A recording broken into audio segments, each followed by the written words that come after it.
礦，亦都係最好時間搞掂佢嘅。咁如果係轉4礦先啦。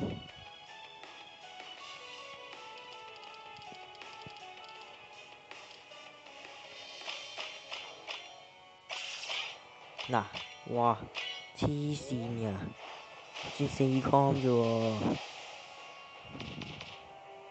黐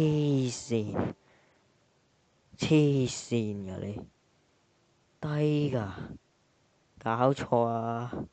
大家好，我係黃金神劍手啊。咁呢，相信呢好多神武嘅玩家呢，睇到之前呢都有之前影片嘅情況嘅，就係呢玩個水埃嘅 combo 化人嗰時候呢，就俾天降雷死喎。好啦，咁呢所以呢就我嘅存在，今日我就教大家點樣破解佢，我哋打贏呢關先算啦。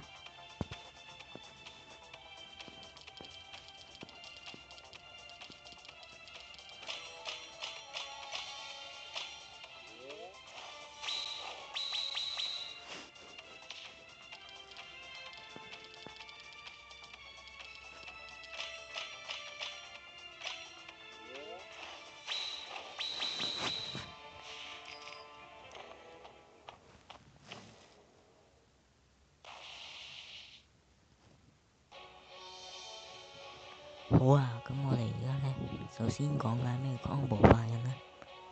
咁呢個 combo 化人呢，其實呢你就要數下個敵人身上嘅波嘅，有幾多粒波，你就要轉咁多個 combo 力先可以攻擊到佢。轉多轉少呢，就會以佢嘅差距，你嘅攻擊力就會將會減低。同時呢，佢仲會連擊你嘅。即係譬如你轉5 combo，你就轉咗4 combo，會打你1下。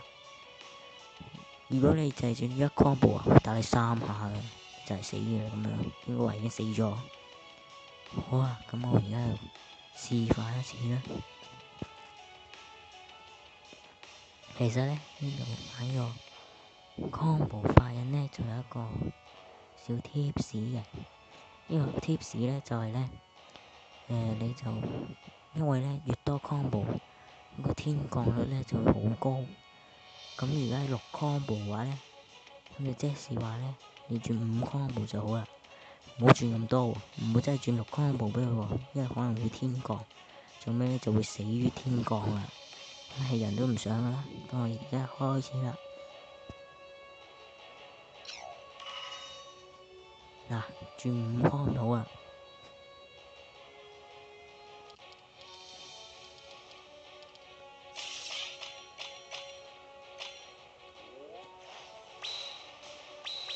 嗱，都話啦，而家都扣咗好多血啦。咁咧，呢個 combo 越多咧，天降率越高咧，就會咁樣 work 法嘅。咁但係如果4 combo，我建議照轉翻4 combo 就好啦，因為咧天降率唔係好高，咁就安全啲。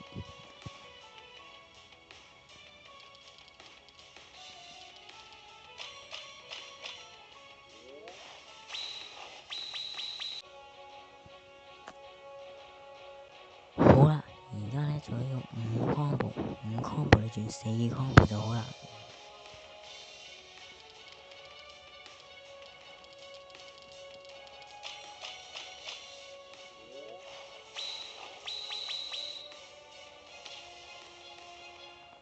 照轉4 combo 啊！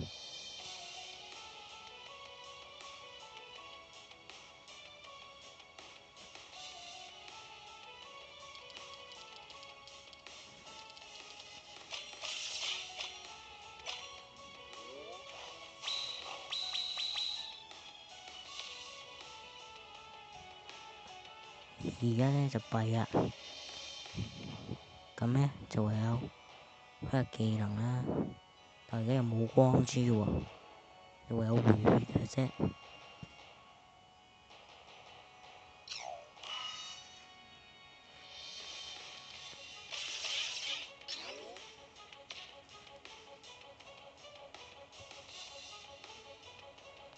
而家我準備開奧丁，開光不死，轉4 combo爆死佢，望住啦。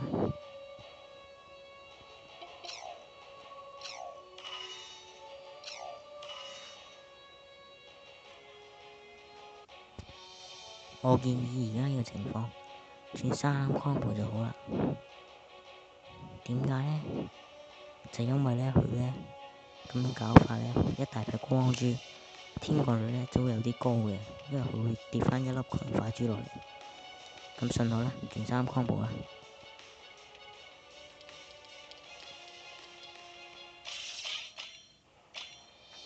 都話啦，嗱，而家扣咗好多血啦，而家最後一下啦，6 combo。如果咧我而家換唔切去咧，我會撳龍克嘅。咁我而家就轉5 combo 就會。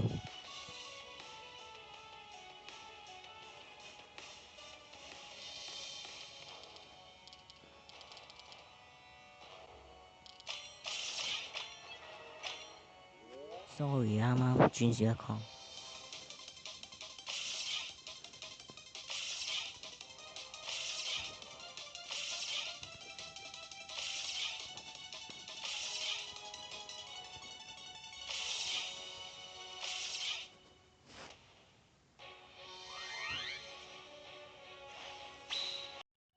咁除咗呢啲轉珠成嘅小心嘅事項之外呢，即係控制 combo 數量之外呢，其實呢，我仲想同大家分享一啲隊員啦，同埋一啲隊伍嘅。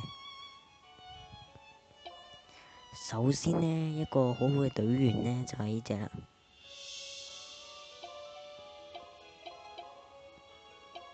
嗱，其實呢，我幾乎未升過嘅，即係暗柔啦。你睇下招技，20% 以下即殺，幾好用嘅。咁你殺到20%，唔使再同佢即係唔使再驚狂天降搞到你死啊！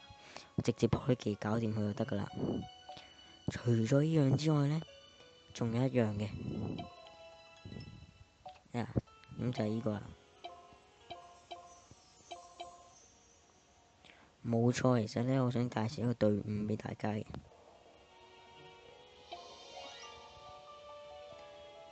就係依隊啦。即係唔一定跟住我隊嘅，總之大聖做頭，伊登做尾。你唔一定都係咁嘅，可以伊登做頭，大聖做尾。咁點解我介紹伊登大聖呢？磨隊嚟嘅喎，點解介紹磨隊俾我？磨死都未啊！雖然呢，之前嗰啲關會好吃力啦，打好耐啦要，但係你一入到 boss 呢，情況呢就扭轉咗噶啦。因為呢，你係唔會驚水壓嘅攻擊，唔係唔驚嘅，即係呢，佢連擊呢，你可以最多捱到4、5、6下都得嘅，因為佢仲有機會 miss 嘅大聖。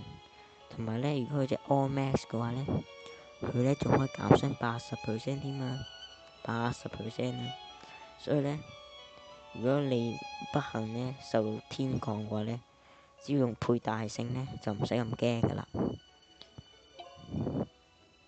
仲有一樣嘢呢，就係我諗住祝大家好運啦！如果仲未打7封嗰啲人呢，祝你哋通關順利通關啦！